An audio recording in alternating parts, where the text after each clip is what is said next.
ଦୂରଦର୍ଶନ ଲୋଗୋକୁ ନେଇ ସମାଲୋଚନା। ନିର୍ବାଚନ ପୂର୍ବରୁ ଗେରୁଆ ରଙ୍ଗର ଦୂରଦର୍ଶନ ଲୋଗୋକୁ ବଦଳା ଦିଆଗଲା। ସ୍ୱୟଂଚାଳିତ ଜନପ୍ରସାରଣକାରୀ ଦୂରଦର୍ଶନ ଏହା ଲୋଗୋ ରଙ୍ଗକୁ ଗେରୁଆ ରଙ୍ଗ ହୋଇଛି।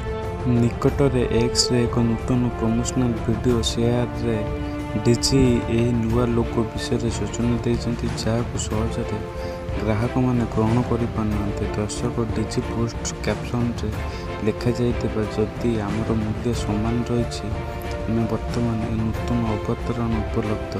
ପୂର୍ବ ପରି ଏହି ସମ୍ବାଦଯାତ୍ରା ପାଇଁ ପ୍ରସ୍ତୁତି ରୁହନ୍ତୁ। ଏହି ନୂଆ ଡିଜି ନ୍ୟୁଜକୁ ଅନୁଭବ କରନ୍ତୁ। ନୂତନ ଲୋଗୋ ଅନଲାଇନରେ ସମାଲୋଚନାର ସମ୍ମୁଖୀନ ହୋଇଛି ବୋଲି ଅନେକ ପକ୍ଷରୁ କୁହାଯାଇଛି।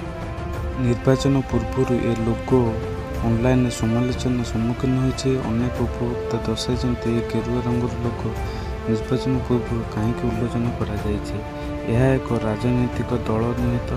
ଏହାକୁ ଆପଣଙ୍କ ମତାମତ କମେଣ୍ଟରେ କୁହନ୍ତୁ।